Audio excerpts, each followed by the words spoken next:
Unanimous consent that the privileges of the floor be granted to the following members of my staff: David Rosner, our detailee from FERC, and Sarah Stevenson, our American Association for the Advancement of Science Fellow, as of today until the end of Congress. Without objection. Thank you, Mr. President. I rise today to ask unanimous consent to discharge and pass the American Vehicle Security Act, a bill I introduced with Senator Braun yesterday. Let me explain what we're trying to do and what we have done by passing the IRA. China has cornered the EV supply chain market. 80% of the world's battery materials processing comes from China. 60% of the world's cathode production comes from China. 80% of the world's anode production comes from China. And 75% of the world's lithium-ion battery cell production comes from China. Now, for the first time in the history of this great country of ours, in the transportation mode that gave inspiration to the whole world, whether it be cars, trains, and planes, did not depend on foreign supply chains for the motivation, did not any way at all depend on them. Now we are moving rapidly into the EV markets, and I think recklessly as we were going into that before we were able to supply and be held captive by China, literally. So anything the IRA bill did was saying this: if you're going to get the $7,500 credit, which I had a hard time understanding why the automotive industry needed it so desperately, because people were willing to wait a year to get the product. And we had supply chains with chips, we fixed that. We had supply chains still with this. And they're telling me, well, we can't do that. We just can't get there. And I said, you know what? They told us that we couldn't get there on a vaccine for COVID. It'd take 5 years. We got there in 9 months. You can do it if you intend to do it and you want to do it, you'll do it. So what we did is we said, fine, $3,750 credit you will be able to earn for the discount on that vehicle if the critical minerals are sourced from North America or our free trading agreement countries, so we don't have the risk of being held hostage. These are countries that we deal with day in, and we have relationships, and it's a free trade back and forth. China, we don't. Russia, we don't. We see what happens to the world when that happens. So this was the purpose of it. And the other $3,750 is if you manufacture the battery in North America, because of our NAFTA agreement and USMC that we've had for an awful long time. Does disrupt the flow back and forth. That way we're guaranteed that we're going to have a manufacturing base and continue the long heritage and the long, basically, support that we have, that we can have control of our own destiny in our transportation mode. That's all. That's all this bill was doing. The bill's been characterized so many different ways, but it's truly an energy security manufacturing bill. And I can assure you, just coming back and talking to the Europeans, they are extremely challenged and upset that basically the United States, with one leap, jumped over everybody into first place and so far ahead of doing something and bringing manufacturing back, being self-sufficient and self-dependent. That's what this does, and we fixed that. We fixed all of that. And then the Treasury, failing to issue guidance, it puts more requirements. And what they're doing, they issued guidance by law, the bill said, by December 31st. They're in violation. So they don't have the guidance ready. They had plenty of time to do it, but they are now continuing to let the $7,500 credit go without any concerns at all by the critical mineral requirements. It's just not what the legislation is about. It's not what we all voted for. Every Democrat voted for this. And now all of a sudden we say, well, we're not going to pay attention to the rules. Regulations don't mean anything. Just go ahead and let them do what they want to do. Well, I'm sorry, that's not the way it is, and it's not the way it should be. And so, being the birthplace of Henry Ford, who put mass production back in and put the automobile in everyone's affordability range and basically transition who we are as a country and how we move around. We are an automotive powerhouse. We've always been it, an automotive powerhouse, and the sooner that we're able to source our own supplies that we need for our mode of transportation, we'll maintain that powerhouse. That's what the IRA has done. That's the intent of the IRA, and I've asked the IRS to follow the law, follow the rule, follow the legislative intent, and basically the bill that we passed. And they are defying that, and this bill would correct that. That's all we're asking for. And with that, I yield to my friend from Indiana. Mr. President. Senator from Indiana. So I rise today. Joe's gone over this, I think, very clearly. I support him in just sticking with the letter of the law. He said China produces 75% of the world's lithium-ion batteries. We only 7%.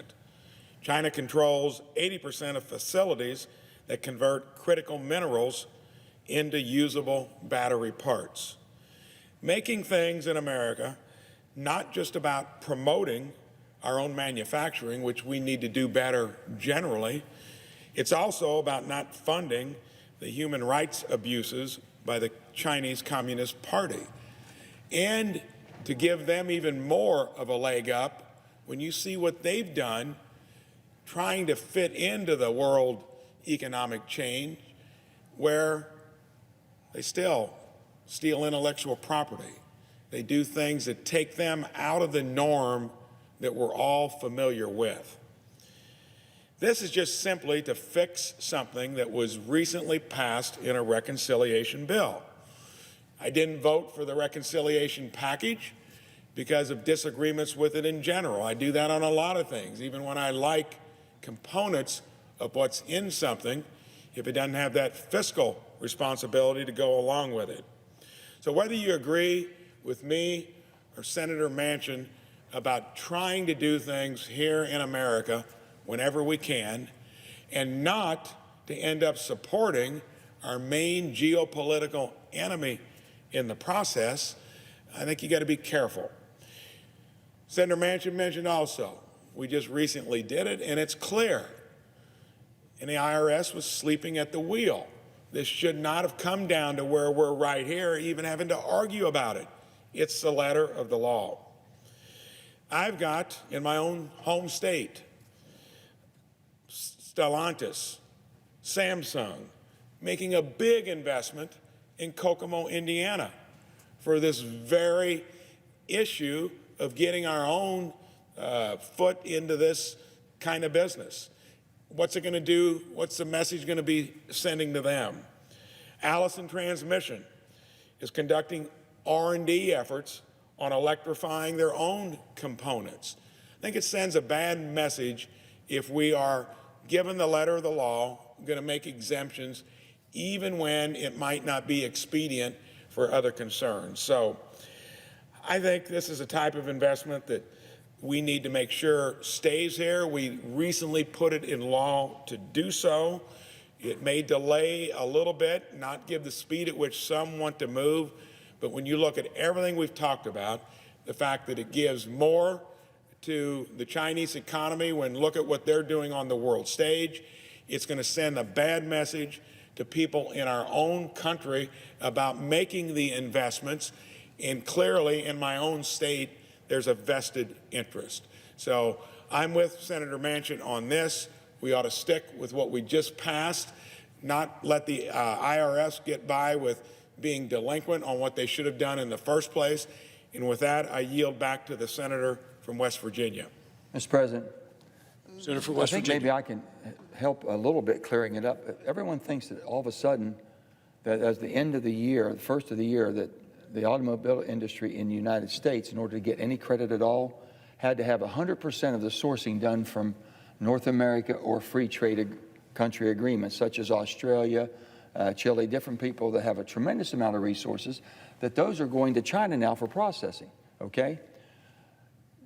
If they only have, the first year is 40%, all we're saying is you ought to at least be able to source 40% the first year from the favored trading countries we have and ourselves to get us into this, and then it goes up 10% every year. Most reasonable, most reasonable. Why the IRS did not do their job, I can't tell you, unless their intent was never trying to comply with what we passed. They've known all along what this bill was, unless they just basically drug their feet intentionally And knowing this, let me just tell you the other thing that really I couldn't even believe.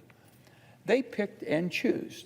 They didn't basically just say, well, I'm sorry, we don't have rules and regulations, so it can't go into effect. Or we're going to let it just like it was, 7,500? Oh, no, no. They chose, they like what we did with putting a cap on what your salary could be in order to get to 7,500. They used that. That wasn't it before. They used that part of it. They liked the cap of where we said what price of a vehicle would qualify. For a sedan, $55,000 and under. For a truck, $85,000. They picked and chose, cherry picked. But they said, well, we're just going to continue to give the $7,500 if they find them categories. Nothing about sourcing the material, nothing about us jump-starting to be basically self-sufficient in the manufacturing of batteries in the United States of America, but also sourcing so we would never be run short and be held hostage by China or someone else. I'm old enough, and you're old enough, and most of us in this room have been old enough to remember in 1974, we stood in line to get gas to go work. I am not going to stand in line and wait for a battery to come to China for me to go to work. That's what this is all about. Thank you, Mr. President. Oh, hold on. I ask unanimous consent that the Finance Committee be discharged from further consideration of Senate Bill 63, a bill to adjust the effective date for application of certain amendments made with respect to the credit for new clean vehicles. The Senate proceed to its immediate consideration, the bill be considered, read a third time and passed, and that motion to reconsider be considered made and laid upon the table. Is there objection? Reserving the right to object. The senator from Michigan. Thank you, Mr. President. First of all, let me say I'd take a backseat to no one on wanting to get out of China. There's no question about that. I authored the Buy America provisions with Senator Braun that are in the infrastructure bill. We have a Made in America office. We're bringing jobs home. We are making sure we're putting Michigan and American businesses and workers first. Absolutely. I also agree. I mean, Senator Manchin has, he and I have worked together on the clean energy manufacturing tax credits, 48C, which is critical. The advanced battery production tax credits, the things that Senator Braun talked about that is bringing jobs to Indiana from the Inflation Reduction Act around the credits that we have done for batteries and solar and wind and manufacturing and so on. We're all in that bill, which I was proud to help author and to support those efforts. And I support when Senator Manchin has said to those in other countries, if you want to benefit from our tax structure, move your plants to America. I've said that myself. You know that. And so I'm all for that. This particular credit is confusing. It was not well vetted. It is not supported by anyone in the industry who believes that they have the capacity immediately, right this minute, to meet the complicated formulas. They'd love to. We'd love it if we didn't have to worry about lithium from China. And they're working feverishly. In fact, there's a free trade agreement with Chile coming before this body. They have lithium deposits that would be very, very helpful to us. And I strongly support being able to make them a part of the free trade agreements in the legislation so that we can get the lithium from there, as well as other parts of the world. But we're not there yet, Mr. President. This does not create any path for success for American automobile workers, for American automobile companies, for suppliers, for consumers who are interested in being able to purchase electric vehicles and benefit from a credit, which, by the way, every other country has, including China. They have their own consumer credit. And so this is a situation where we disagree on how this was put together, how it's written, how it, the effect of it in terms of the dates and so on. But I have to say, on behalf of Treasury, who was given thousands of regulations to have to write by December 31, that it is not unreasonable that they took the time to listen and be thoughtful about how they did it, and that they announced they would be bringing these rules forward in March. That is not an unreasonable thing. It affects a huge industry, a foundational industry. Henry Ford, he's from Michigan. We are proud to have Henry Ford from Michigan. And by the way, he and Thomas Edison first tried to create an electric vehicle That was the first choice until we decided as Congress to invest in oil and gas subsidies that took them in a different direction.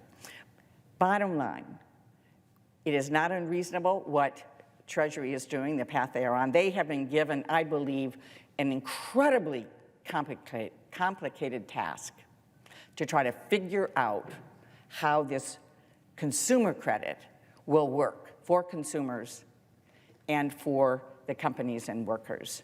I don't disagree with the goals talked about. I don't disagree with anything that's been said, except it doesn't relate to what is happening in this credit, which doesn't work on a practical level. And I'm for whatever support and flexibility that we can provide to achieve what are the stated goals. So on behalf of American automobile companies, auto workers, and American consumers, I object. Objection is heard. Senator for West Virginia. Would the Senator yield for just a minute? Would she yield? Senator, The only thing I would say to that is this.